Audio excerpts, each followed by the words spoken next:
Hello, everyone. This is Dr. Hill, and I wanted to take some time to give you a sense of what an interpretive paper looks like. If you are in interpretive practices, then the capstone of the course is you writing an interpretive paper. If you're in Intro to New Testament, then you're writing interpretive papers along the way. This is a chance for us to kind of use our muscles to interpret texts of Scripture. So you've been given a small passage. I'm going to give you um, a we're going to look at Matthew chapter 2 and just an example of kind of how I go about looking at scripture and how I can go about studying it and about what might be helpful for you as you do this. So I'm going to make myself small here. Make this small. And I'll be up in the upper corner here.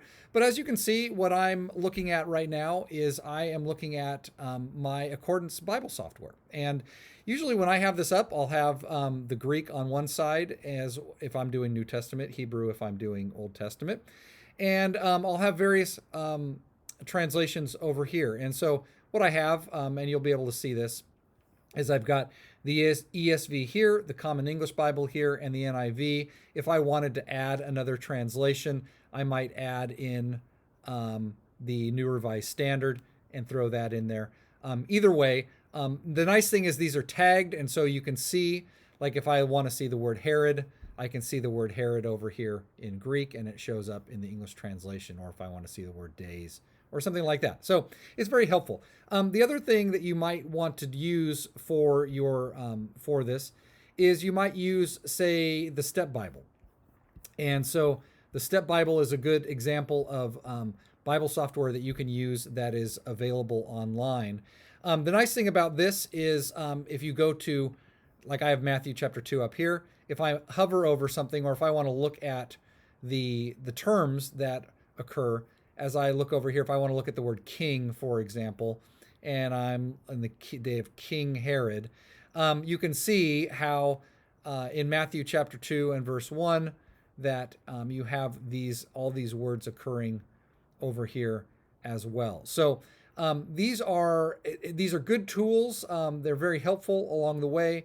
And so use one of those up. I'm going to get rid of this one, and I'll go back to my Bible software. But usually when I'm doing my work and when you're doing your work in a passage, it's not the entirety of Scripture, it's just a passage. And so what I'll typically do is I will bring up, like for example, I'll bring up my notes. I'll create a page with notes. So I will create a page with a title as well as various categories that you might use. So like my context, does this passage have a reputation? And I'll just note, yeah, I've got some ideas about the Magi passage, Matthew 2, chapter 1 through 12. It has, essentially this, the we three kings. This is about Christmas time, or we usually interact with it at Christmas time, but it's not a Christmas passage originally. Look at some co-text observations and make some thoughts about where this passage fits in the Gospel of Matthew. And it really begins at the beginning. It's the birth and childhood of Jesus. And it's also part of this larger introductory section, and you can look at that as well. Then really what I do is if I'm looking at it in Greek, and my Greek is much better than my Hebrew, so I'll translate the Greek and I'll offer my own translation. What I would encourage you to do is for each verse of your passage, just maybe put in 2 or 3 translations. Just cut and paste, especially if you're using the online tools, cut and paste your translations in there, and then start to make observations. So on this page, what I've done is I've just basically made some observations about phraseology that comes in each verse. So, but after Jesus was born in Bethlehem of Judea in the days of King Herod, behold, Magi from the east arrived in Jerusalem. So I think that, for me, I want to look at in the days of King Herod. Herod seems to be a key figure in the narrative. One of the cool things about, if you do look at the passage that we looked at in the Step Bible, one of the great things about the Step Bible is if I want to see, like if I hover over Herod, I can see multiple places where Herod shows up in this text. And I'll see that Herod seems to be a particularly important person in this study. And so as I'm looking at in the days of King Herod, I might even put in some of where Herod shows up, a catalog of that. Magi from the eastern regions is important. Magi seem to be a second key character in the account. And I would just make some observations along the way about this. And so I go to the second verse and I would look at the phrases. So like one who's born King of the Jews. And I would look, oh, King of the Jews seems to be like an important issue in this passage. Herod's a king. The Magi show up. They're looking for a king. What is this all about? And then the star in the east. We saw it as it's rising, and we've come to venerate him. What is the star of the east? And there's a ton of stuff that you could go. So all this to say, you might just begin to make observations. Now, I filled out a lot of observations here. So I filled out a lot of things about Herod. Let me just show you what this might look like if you are looking at a passage, what your paper might look like as you begin to get it going. And so just so you guys know, I do this. I do this every time I preach on a passage. I will create a document like this, and I will have in my folders, whether I do this on Google Docs or whether I do it in Microsoft Word.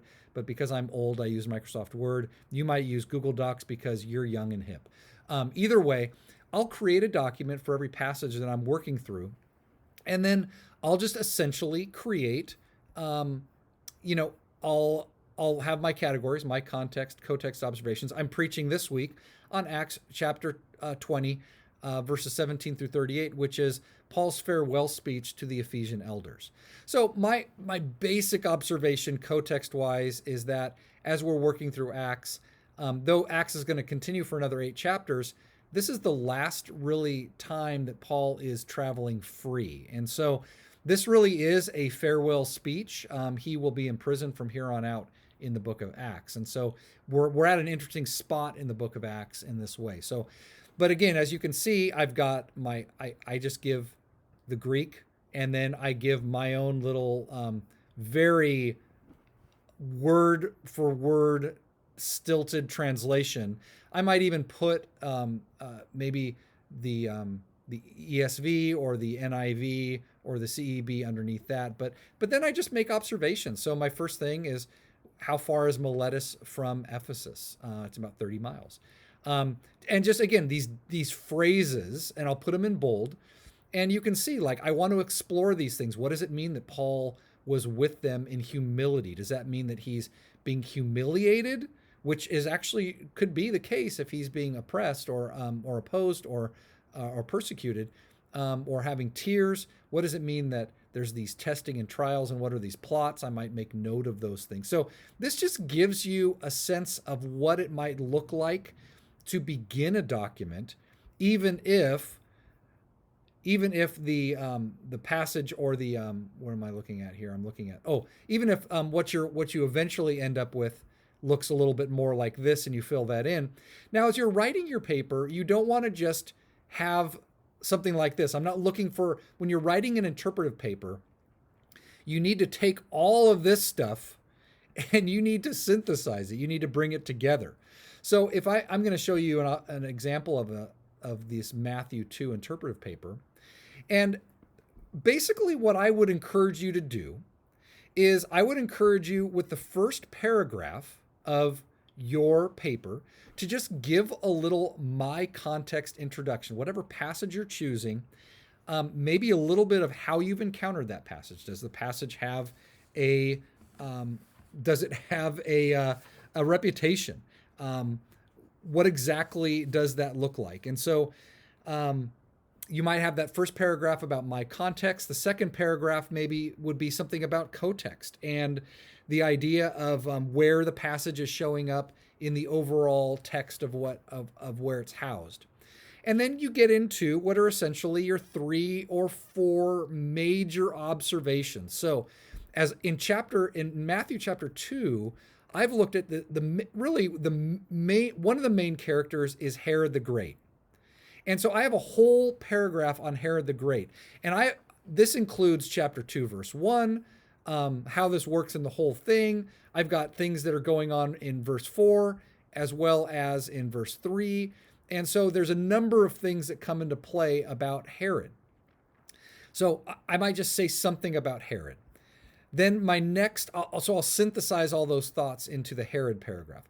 Then there's a whole bunch of stuff in here about king, Messiah, king, and that's a theme in the entire passage, as well as in the broader book of the Gospel of Matthew. And so Herod is a king. Messiah is a king. If you don't really realize that, then Matthew connects the dots when there's the inquiry into where is the Messiah to be born. So the Magi come saying, where is he who's been born king of the Jews? And then Herod says, well, where is the Messiah to be born?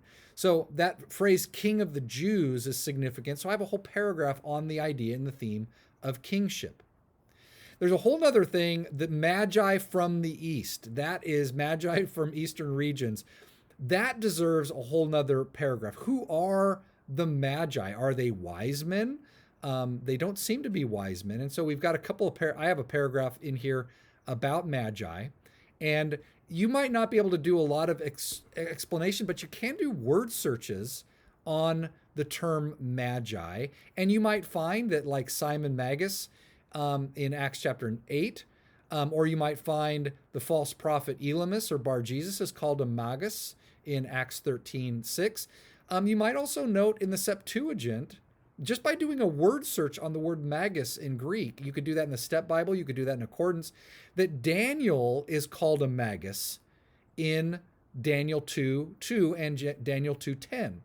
So even if you just make some notes of this, that would be great, and synthesize it into a paragraph. So far we've got 3 really nice paragraphs that are going on in this paper. You might begin to say, and then what is the star in the east? This is a big one. Like, what is the star in the east? And I don't mention it here, but you might want to say something about in the book of Numbers, there's a star, the idea of a star and how that points to the idea of Messiah.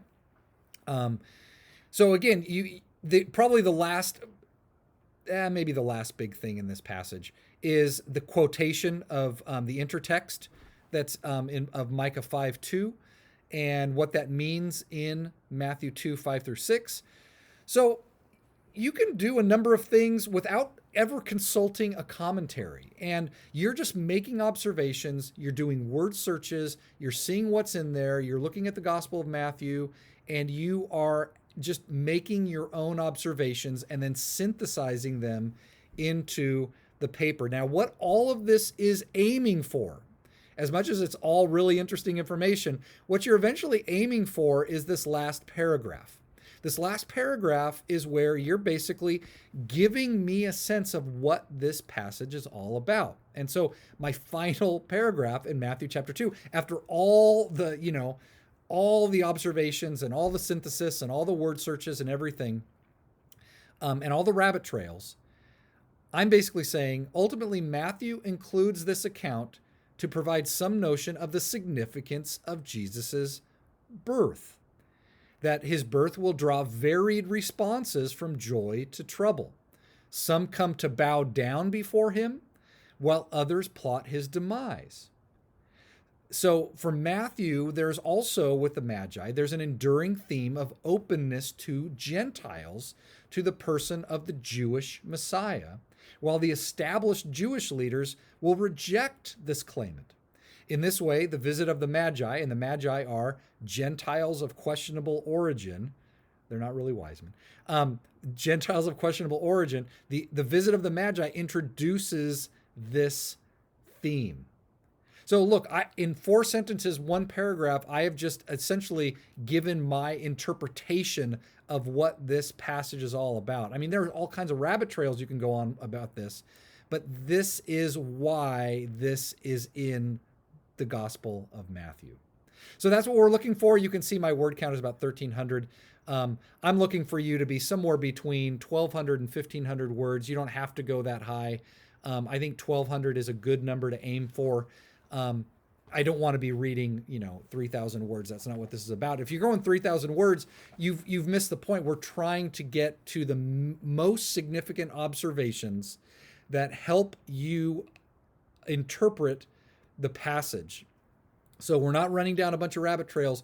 We are trying to get at information that helps me interpret. So don't just include information for the sake of information. Include information that helps you interpret the passage. All right. Hope this was helpful. And if you have any questions, feel free to email me and we can have a conversation about what we're looking for the final interpretive paper for interpretive practices, as well as interpretive papers for other courses as well.